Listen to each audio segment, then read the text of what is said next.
There is a single dependency that connects the food on your plate, the walls of your hospital, the roads outside, and the plastics in every room you have ever entered. We live inside it every hour. Almost no one sees them as the same thing. For more than 30 years, roughly 80% of the world's energy has come from fossil fuels. The conversation about transition accelerated. The infrastructure barely moved. Vaclav Smil and Daniel Yergin, one mapping energy systems, the other geopolitical history, spent decades reaching the same structural conclusion from opposite directions.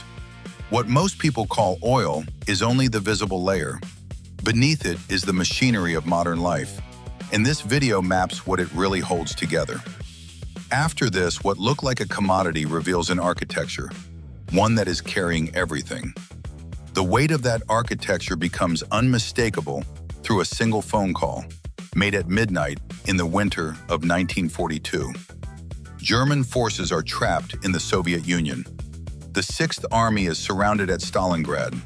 Field Marshal Erich von Manstein calls Hitler in desperation, begging to redirect troops from the Caucasus to rescue 300,000 soldiers. Hitler refuses. His answer contains the entire 20th century in a single sentence. It is a question of the possession of Baku, Field Marshal. Unless we get the Baku oil, the war is lost.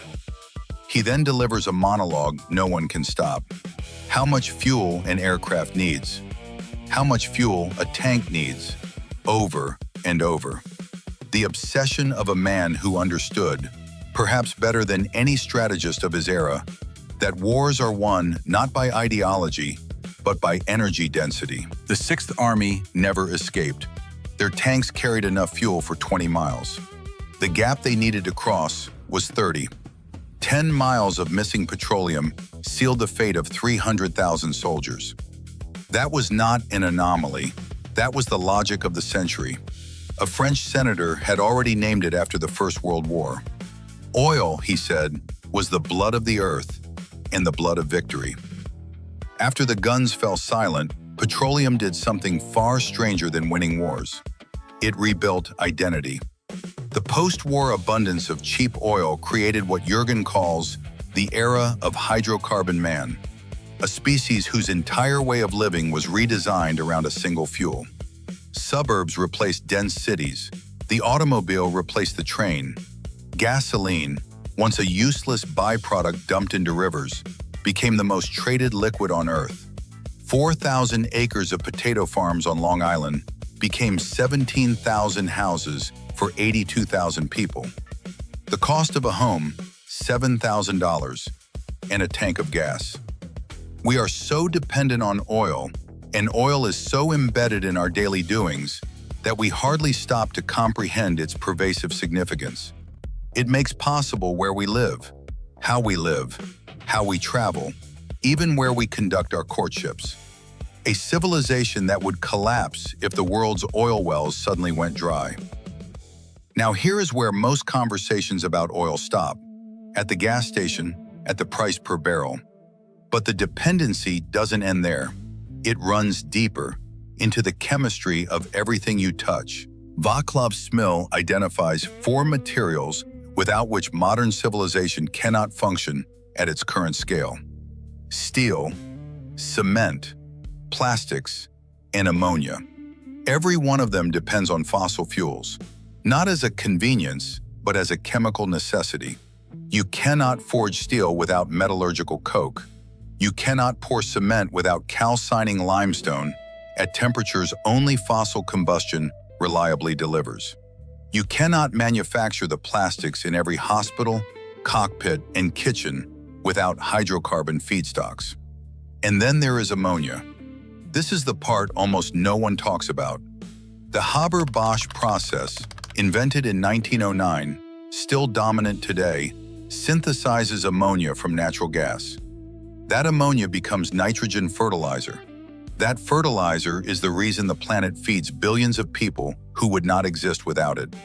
Remove hydrocarbons from agriculture, and the mathematics of global food production collapse. Not gradually, structurally. This is not a projection. This is what is happening right now. As the Strait of Hormuz narrows to a trickle in the spring of 2026, roughly a third of the world's traded fertilizer has stopped moving. Farmers across the Northern Hemisphere are making planting decisions this month with inputs that may not arrive. The architecture is showing its fractures, not through oil prices on a screen, but through nitrogen that is not reaching soil.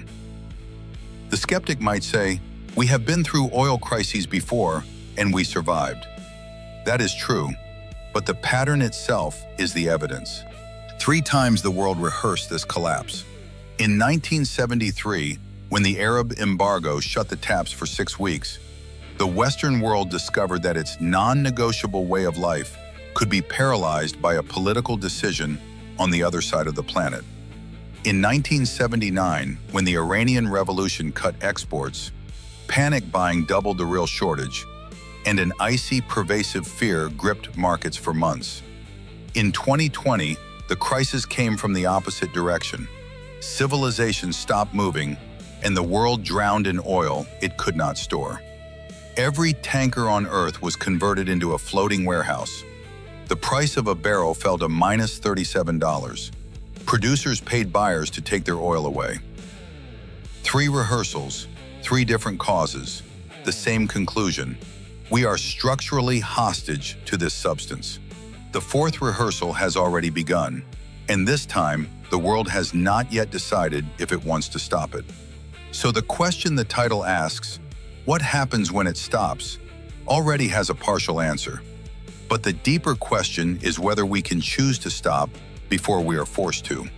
The world will not run out of oil. Oil will run out of world. For most of the 20th century, the existential fear was peak oil, the geological limit. Today, the debate has shifted to peak demand, the moment humanity chooses to consume less, not because the wells are dry, but because alternatives have become viable. Electric vehicles are breaking a century-old monopoly on transportation. Solar and wind are being deployed at scales that were theoretical a decade ago. This is not ideology. It is a structural redesign of where power comes from and who controls it. But here is the tension that almost no one holds honestly. The plan to replace fossil fuels requires fossil fuels to execute. Smil calculates that installing enough wind turbines to generate 25% of global electricity by 2030 would require roughly 450 million tons of steel, whose production demands coal. The plastic blades of those turbines are made from petroleum. The trucks that transport them burn diesel. Decarbonization, at this stage, is a fossil-fueled project. And the timeline is not what the headlines suggest.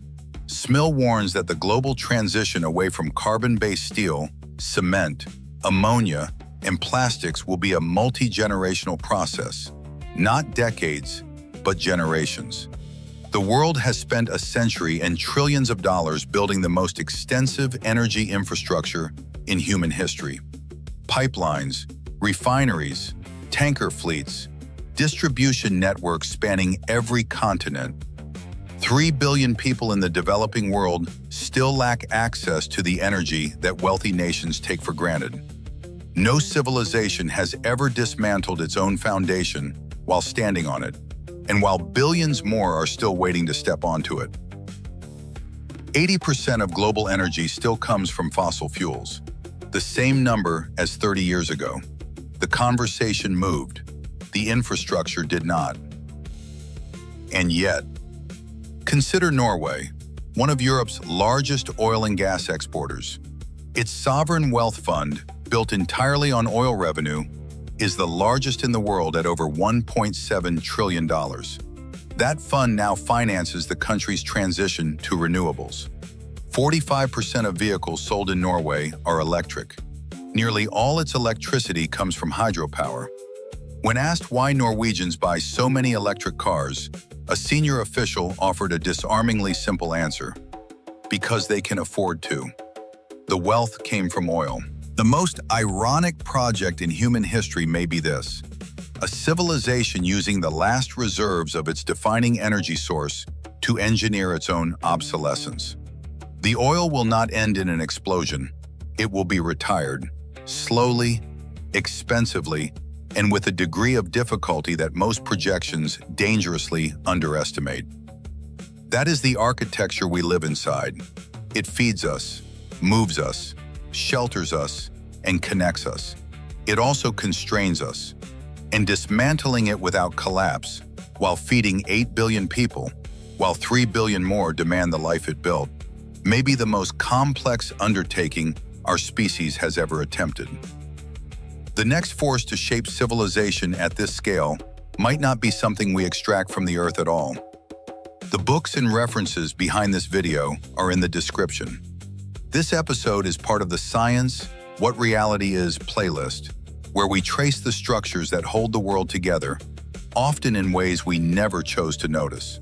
New videos every week, because some architectures take time to see and even longer to understand.